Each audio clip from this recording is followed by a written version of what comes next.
Ya, malam hari ini masih membahas terkait dengan siapakah capres-cawapres pilihan Jokowi di Fokus Terkini TVRI. Masih bersama saya Ardianto Wijaya. Saya langsung ke Bang Masinton. Bang Masinton, benarkah apa yang tadi diproyeksikan Mas Adi? Mungkin nantinya PDI akan melunak, benar Bang?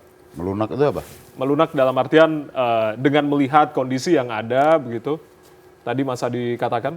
Bukan melunak, Mas Adi yang sampaikan tadi. Itu darahnya Pak Jokowi itu merah. Ya.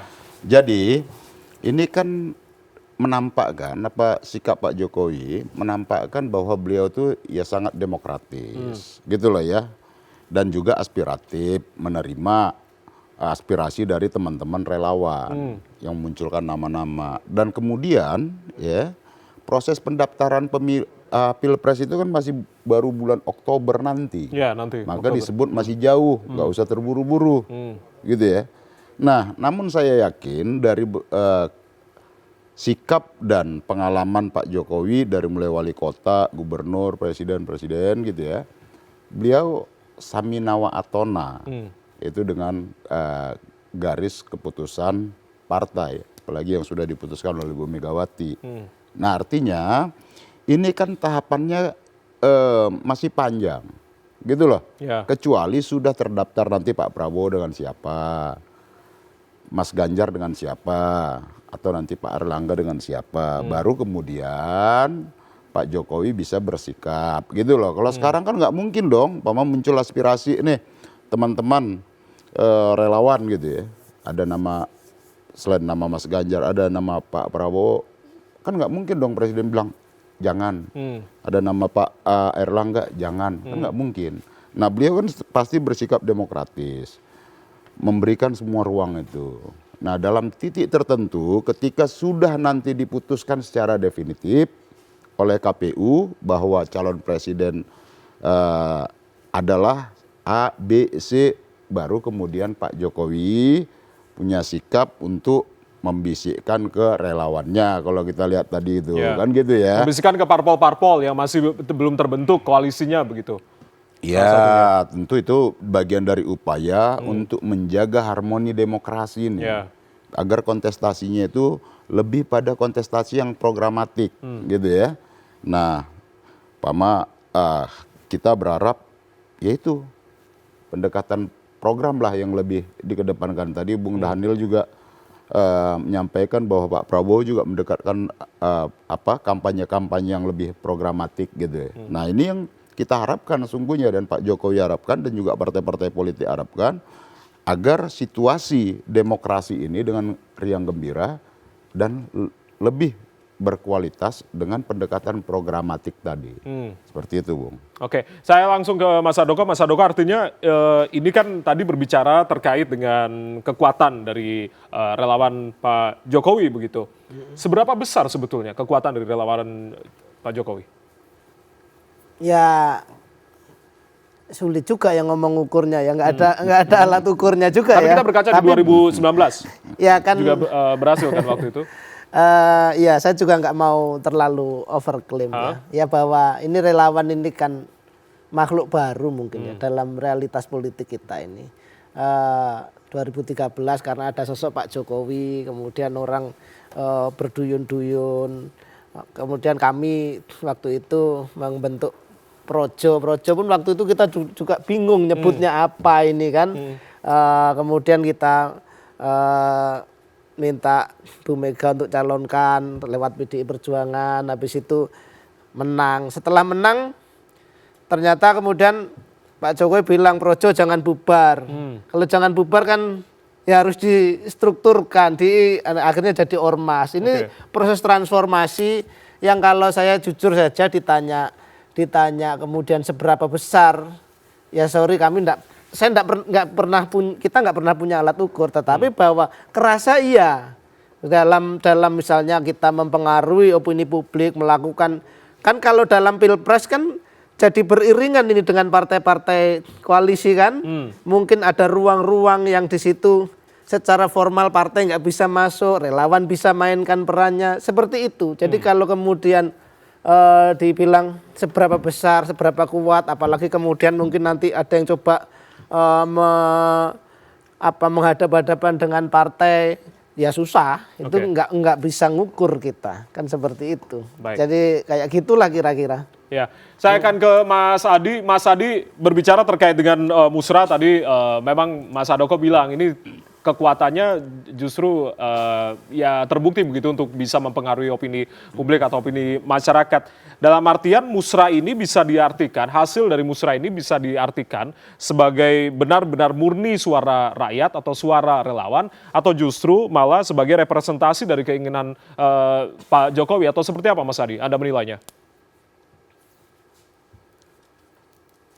Mas Adi? Ya. Sepertinya terputus, Mas Adi. Halo, Mas Baik. Jaya. Ya, Mas Adi bisa mendengar suara kita, Mas. Halo. Oh, kedengeran, Mas? Oke. Kedengeran. Suara Mas saya Adi. kedengeran? Ya, dengar suara Mas Adi. Mas Adi, mungkin bisa saya tanyakan ini terkait dengan hasil musrah ini bisa diartikan sebetulnya sebagai benar-benar real suara murni rakyat atau suara relawan, atau justru malah ini sebagai representasi dari keinginan Pak Jokowi, atau seperti apa Anda nilainya, Mas Adi? Ya, Jokowi dan relawan itu sama saja. Saya di berbagai kesempatan dengan nada-nada yang agak bercanda sebenarnya. Kalau mau jujur, relawan Jokowi ini adalah partai politik Jokowi yang lain selain PDIP. Karena Jokowi itu hanya bisa bicara bebas terkait dengan pemilu 2024 di depan relawannya. Karena Jokowi tidak bisa bicara tentang Pilpres 2024 itu misalnya bicara di depan PDIP, bicara di depan Gerindra, di depan PKB, di depan Golkar, nggak bisa. Karena mereka punya ketua umum yang saya kira sampai saat ini secara definitif cukup kuat lah ya. Dan cukup berpengaruh yang tidak mungkin bisa diintervensi oleh Presiden. Makanya tidak mengherankan Mas Jaya kalau kita lihat ya, setiap acara relawan Jokowi, pasti Jokowi bicara banyak tentang Pilpres, soal kriteria kepemimpinan, soal bagaimana melanjutkan pembangunan, bicara apa saja tentang pemilu 2024. Sesuatu yang tidak pernah dilakukan oleh Jokowi di partai politiknya sendiri, termasuk di PDIP. Karenanya kalau mau jujur ya relawan ini apa kata Jokowi. Panggungnya pun ya kata Jokowi. Acaranya pun tentu kata Jokowi. Semua pasti pengetahuan, seizin, dan komunikasi dengan Pak Jokowi, termasuk isu-isu dan nama-nama yang dimunculkan. Semua ini sudah menjadi rahasia umum. Karenanya ya makanya saya selalu mengatakan Jokowi sebagai presiden tentu tidak mungkin hanya terus-menerus misalnya diasosiasikan hanya mendukung Ganjar Pranowo yang sesama kader PDIP misalnya. Tentu Jokowi juga ingin kelihatan mendukung orang-orang di inner circle kekuasaan politiknya saat ini, kelihatan didukung seperti Prabowo Subianto, Airlangga Hartarto, kan sebelumnya juga Erick Thohir di endorse, Sandiaga Uno juga endorse, belakangan ada Mahfud MD kan untuk posisi cawapres. Nah ini yang sepertinya membuat Jokowi sebenarnya ingin menjaga harmoni dan perhatian yang merata kepada orang-orang yang selama ini memang cukup dekat dan sama-sama berjuang dengan Jokowi di koalisinya itu. Oleh karena itu Mas, suara relawan ini bagi saya tetaplah suara Jokowi. Suara Jokowi inilah yang kemudian diterjemahkan oleh para relawan. Nah persoalan nanti apakah partai politik mau mengikuti dan apakah bisikan Jokowi itu didengarkan ataupun tidak, ya itu urusan di akhir lah. Tapi pada prinsipnya konfigurasi politik kita saat ini cukup cair. Itulah yang disebut dengan Jokowi ocok ke susu. Siapa yang bisa menduga misalnya the end of the day-nya ternyata Ganjar bisa berkoalisi dengan Prabowo dengan Ganjar. Kan kita tidak pernah tahu pembicaraan elit. Jangan-jangan misalnya Pak Erlangga juga bisa berkoalisi dengan Prabowo Subianto, bisa berkoalisi dengan Ganjar Pranowo. Kita tidak pernah tahu. Jadi memang ketiga nama ini tidak bisa betul, masih begitu banyak waktu yang sebenarnya bisa mengubah segala-galanya. Baik. Itu Mas. Baik, Mas Adi, yang ingin saya tanyakan ini terkait dengan beberapa pengumuman sosok cawapres begitu yang diumumkan atau direkomendasikan oleh Musra kemarin. Ada beberapa nama, Mahfud MD, Arsyad Rashid, Muldoko, Sandiaga Uno. Tapi ada beberapa nama juga yang tidak disebutkan begitu, seperti halnya Erick Thohir dan juga Ridwan Kamil. Menurut Anda, Mas Adi? Ya hanya Mas Handoko dan Tuhan lah yang tahu kenapa dua nama itu tidak disebutkan. Padahal konon menurut survei-survei dua nama ini punya nama besar. Tapi sepertinya Mas Handoko ini membaca kalau Ridwan Kamil dimunculkan tentu ini akan bentrok hati lah dengan Pak Erlangga Hartarto yang ketua umum Golkar ya. Apapun judulnya, Ridwan Kamil ini kan petugas partai juga di Golkar saat ini. Yang harus tegak lurus di mana hasil Munas Golkar beberapa tahun lalu, Oke. Erlangga Hartarto lah yang diamanatkan untuk mendapatkan tiket pencapresan. Sementara Pak Erick Thohir sepertinya punya kolam politik yang lain, yang irisan napas politiknya agak beda ini Artinya? dengan kubunya Pak Handoko. Artinya gimana Mas? Halo Mas Adi. jadi Ya. jadi saya membaca ya sepertinya Pak Erick Thohir ini dianggap punya kolam politik yang berbeda dengan Pak Erick untuk mendekati Prabowo, untuk mendekati Jokowi, untuk mendekati Ganjar gitu ya. Makanya tidak dimunculkan nama rekomendasinya di situ. Padahal Erick sudah warawiri, di survei sudah mulai muncul. Setiap aktivitas politiknya selalu dikaitkan dengan Pilpres 2024 yang akan datang. Cuman tangkapan saya sepertinya Bung Handoko ini menganggap Erick Thohir ini sudah punya perahu, punya kolam dan kendaraan lain. Bagaimana cara mendekatkan kepada Jokowi, kepada Ganjar, kepada Prabowo dan yang lainnya. Baik. Tapi Mas Adi, saya akan tanyakan juga ini terkait dengan apa yang selalu ditegaskan begitu dalam musrah kemarin pidatonya Pak Jokowi mengatakan bahwasanya ini memang suara akar rumput begitu, bukan suara elit. Nah, Mas Adi mengartikan seperti apa?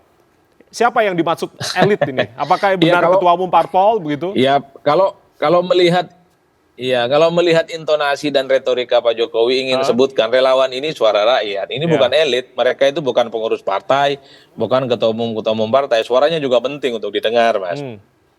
Artinya apa? Elit itu tidak bisa juga sewenang-wenang misalnya tidak mau berkompromi dengan dinamika politik yang akan terjadi ke depan.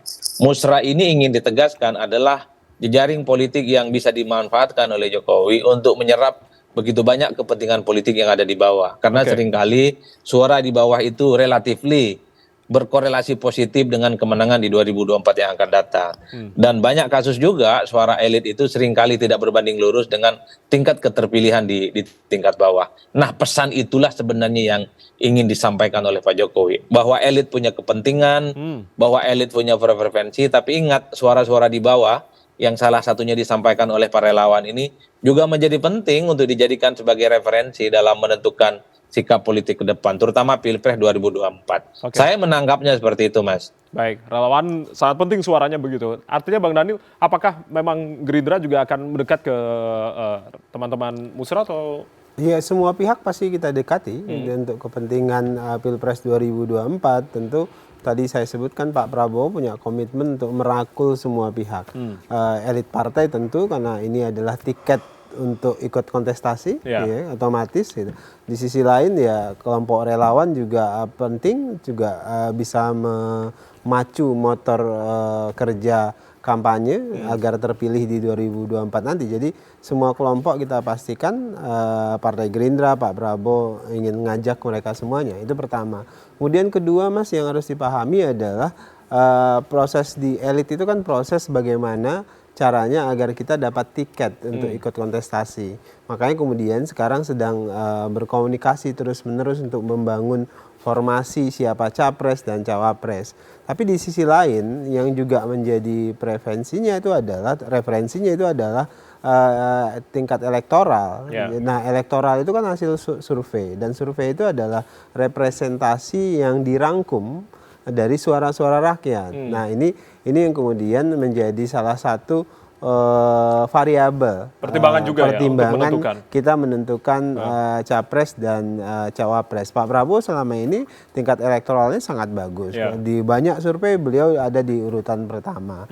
Nah, di sisi lain kita juga butuh mesin-mesin relawan seperti teman-teman Projo dan teman-teman relawan yang lainnya supaya kemudian bisa mengkerek dan membawa tingkat elektoral menjadi lebih baik. Jadi kami melihat semua variabel itu penting. Variabel relawan, variabel partai politik itu sangat penting. Bang Daniel, bagaimana menurut Mas Adi tadi? Masih ada kemungkinan antara nanti Pak Prabowo dengan Pak Erlangga begitu? Komentar dari Gerindra? Semua kemungkinan sedang dibicarakan. Jadi semua kemungkinan akan terus disilaturahimkan. Jadi antara satu pihak dengan pihak yang lain. Seperti yang sering kami sebutkan, Partai Gerindra, Pak Prabowo itu terbuka kerjasama dengan siapapun, pihak manapun, kelompok, tokoh, manapun selama kita punya visi yang sama. Visi Meskipun yang PKB sama saat itu- ini menjadi motor penggerak dari Oh koalisi iya, besar saat begitu. ini kan koalisi kami inti dengan sudah Golkar. membangun kerjasama politik dengan PKB Ya. dan kesepakatan dengan PKB itu sudah ada piagamnya. Artinya kami sepakat untuk membangun kerjasama sampai dengan tingkat grassroots dan penentuan capres dan cawapres itu ditentukan oleh Pak Prabowo dan Gus Muhaimin. Dan saat ini Gus Muhaimin dan Pak Prabowo sudah bersepakat bahwasannya yang akan diusung menjadi capres itu adalah Pak Prabowo, dan proses pembicaraan cawapres ini sedang terus digodok, termasuk kami berusaha untuk mengajak partai yang lain. Partai yang juga lain, Golkar berusaha maksudnya, juga. atau PDI Semuanya, atau semua? bahkan Masih ada kemungkinan PDIP begitu? juga kita ingin ajak bicara dan semua pihak Tapi PDI kita mau ajak ngalah nggak bicara, nih? gitu. Jangan-jangan, Bang. Kalau misal memang diajak begitu, kira-kira posisinya atau tetap Mas Ganjar sebagai capres? Ya, kalau misal kalau- ada pembicaraan Ganjar Prabowo atau Prabowo Ganjar begitu? Jadi gini, kalau komunikasi politik pasti dilakukan. Nah, kalau terkait sikap, ya PDI, kalau sikapnya sudah diputuskan oleh Bu Megawati, Ya. ya 99,9%, yaitu sudah pasti gitu loh ya. Mas Ganjar artinya sebagai capres itu udah harga mati begitu ya? Lah iya dong. Nah jadi artinya ketika kita bicara tentang keputusan politik, ya Pak Ganjar sebagai calon presiden bukan berarti kita menutup ruang untuk melakukan komunikasi-komunikasi politik baik terhadap Pak Prabowo, baik terhadap Pak Erlangga dan lain-lain seperti itu. Ya memang politik itu ya memang harus didialogkan. Oke. Nah seperti itu, gitu loh Bung. Baik, saya nanti akan tanyakan ke Bang Dev usai jeda, kira-kira seperti apa responnya terkait dengan upaya untuk menggabungkan antara Pak Prabowo dengan Pak Erlangga. Usai jeda kami akan kembali, tetap bersama kami.